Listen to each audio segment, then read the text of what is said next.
नमस्कार सगळ्यांना. नमस्कार. काय तिथं मोबाईल ठेवलाय ना, दिसत नाही. ती फरची पुसायले ना, मी फरची पुसायले.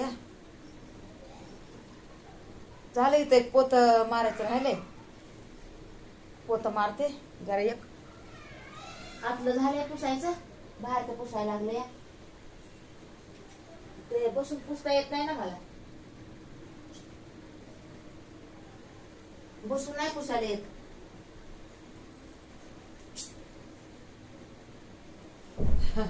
खाली वाकून पुसायले ना फरची.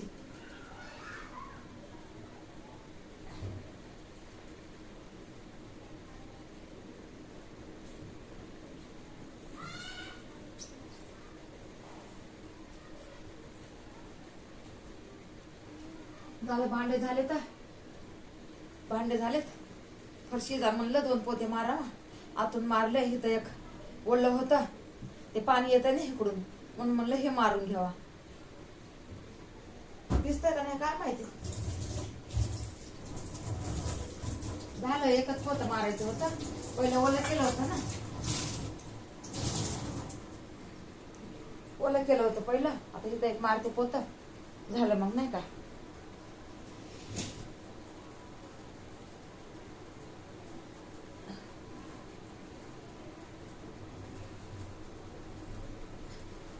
हे काम तर आपल्याला करावंच लागतंय ना.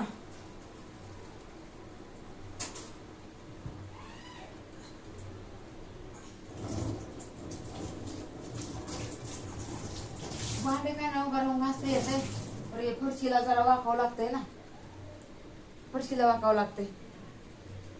झालं, जरा ते पोतं टाकले बस.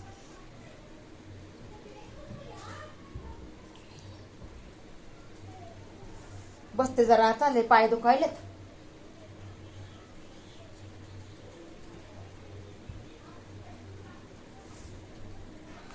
करून ठेवते डब्बा.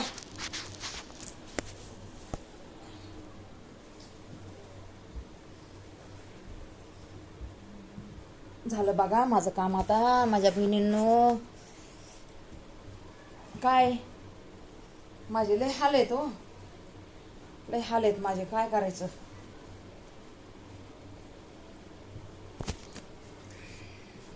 अर्ध दिसतंय ना डोकं. आता इथं कपडे येतं, असू जा, कपडे तिथं राहू दे. आता काय करायचं, कुठं ठेवायचं हो, जागा नाहीये आतमध्ये एवढी एवढीशी जागा. आणि इथं कसं तरी मी किचन मध्ये झोपते, काय करणार. आपल्याला कुठला सारा नाही ना. किचन मध्ये झोपते, हे बघा इथंच झोपते. आता हे सोफ्यावर बसले ना, इथंच झोपते. रात्रभर मला नुसतं अंग ताटलं होते, माझ्या हातपाय नुसते पिंजत येतं. हे झोपायची जागा नीट नाही ना, नीट नाही झोपायची जागा. ते खाली झोपलेलं बरं पडतंय, पण हे खाली कसं ते हे आहे ना, पाणी येतं या खाली, खाली पाणी येतंय म्हणून बसते तशीच आपलं वरी. नाही तर वरी झोपायला नसते, हातपाय माझे आकडते. तर असं इकडं तिकडं इकडं तिकडं झोपायला येत नाही ना. काय करायचं, जसा दिवस आहे तसं राहावं लागतं ना. आता हे एवढं लोक झोपडीमध्ये राहतात, त्याला काय करायचं. तसं तर बरंच म्हणायचं आपल्याला. देवाला तेच आपण म्हणतात की बाबा हे जे आहे ना तेच आम्हाला बरं आहे. आणि ज्याला नाही त्याला किती अडचणी आहेत बिचारे, कसे कसे राहते. तर मला हे आतमध्ये दिसायले हो. हे जाऊ द्या, आता काय लेकरांचे कपडे येतात. लोक कसे कसे राहतात हिवडुल्या घराने. पण आता आम्हाला कसं मोठ्या मोठ्या घरात पहिलं राहायची आदत होती.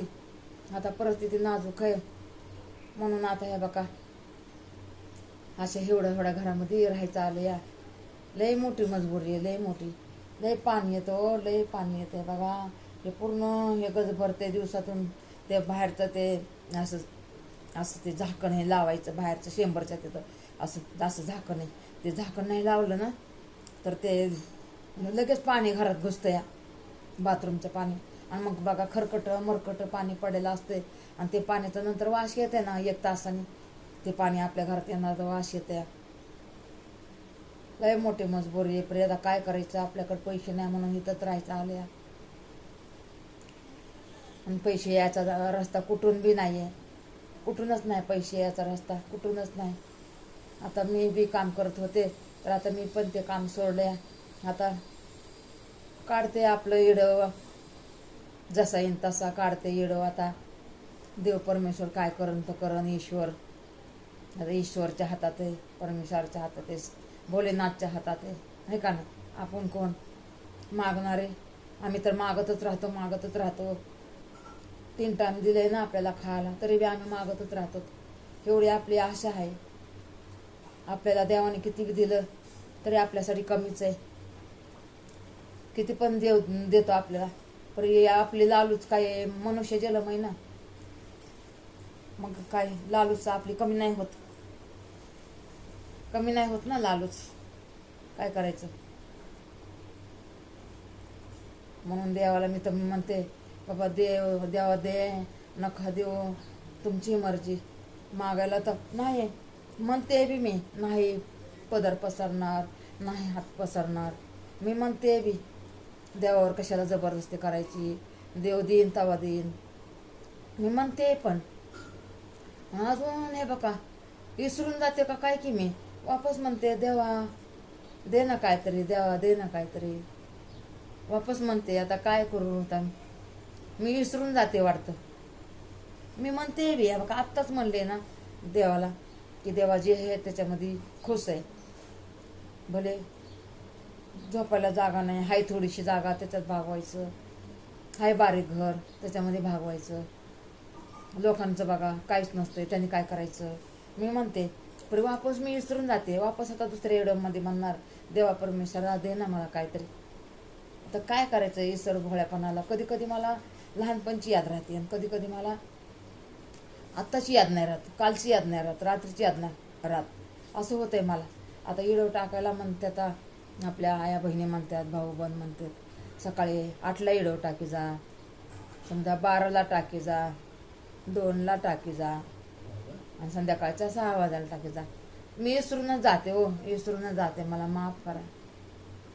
आणि विसरून पण जाते. आणि घरामध्ये पण लई आहे ना राडे रपाटे. घरामध्ये पण लई राडे रपाटे येतं.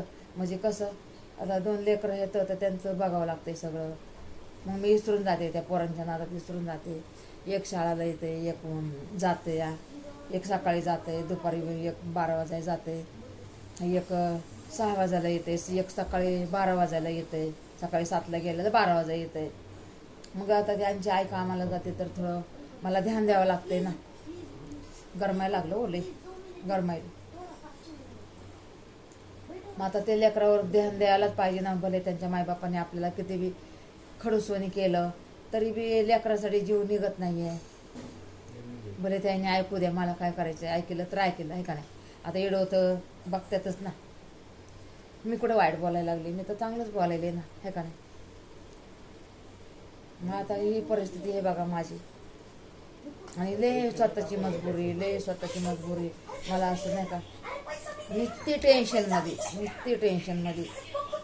आता तुम्हाला सांगते, पहिले देवाला सांगत बसायचे, आता देवाला सांगायला एवढा वेळच भेटत नाही. असं म्हणते की माझ्या देवानेच तुम्हाला पाठविले, तुमची माझी भेट घालून दिली. आता देव म्हणला असं लय आता ही मला परेशान करायला लागली. या बाबा माझी लेक नाही का, माझी लेक लय परेशान करायली. आता पब्लिकला म्हणले असते, परमेश्वर ईश्वर म्हणले असते ना. आता हे तुमच्या गळ्यामध्ये टाकतो, ही तुमची लेक बहीण कुणी बी तुमच्या गळ्यामध्ये टाकतो आता हिला. आता ही तुम्ही जिम्मेदारी बघा. आता ही माझ्या भाऊ बंद जिम्मेदारी, माझ्या बहिणी बाळा जिम्मेदारी. किती 9. हां 12 मिनिटं का करणे का, 12 मिनिटाचं करायचं आहे एवढं आपल्याला. असं टाइम असं जानकारी म्हणजे मी बघते ना जानकारीची येडं, तर त्याच्यात मग सांगतात ना, मी जानकारीची येडं भरपूर बघते. मग मला कसं कळणार, मी नाही बघणार तर एक अनाडी अनपड, मग मला कसं कळणार. तर मी तर सगळं चांगलंच करायला लागले. पण आता गलती होत असली तर मला माफ करा.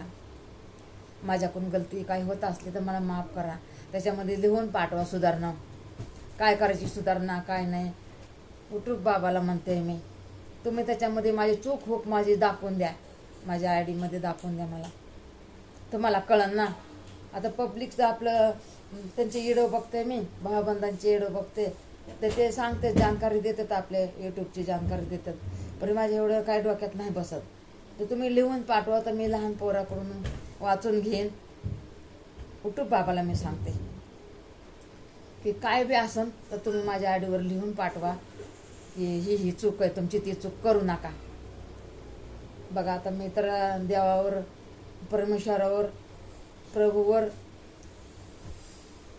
माझ्यावर सहकार्य सगळे करते ना, म्हणून मी हे बघा ह्याच्या यूट्यूबमध्ये पाय टाकलाय. आणि तशी माझी निराशा करू नका. काय बी माझी चूक भूल असली तर त्याच्यात आयडीवर टाकून द्या माझ्या. मग पोराला हे करून वाचून मी ऐकन, तर मी सुधारणा मी करून घेईन. काय बी असं ते मला माफ करा, माफ करा, माफ करा. मला माहिती नाही काहीच ह्याच्यातली. मी मनानेच लहान लेकरच्या हाताने केलं म्हणून माझ्यावर सगळे चिडतात.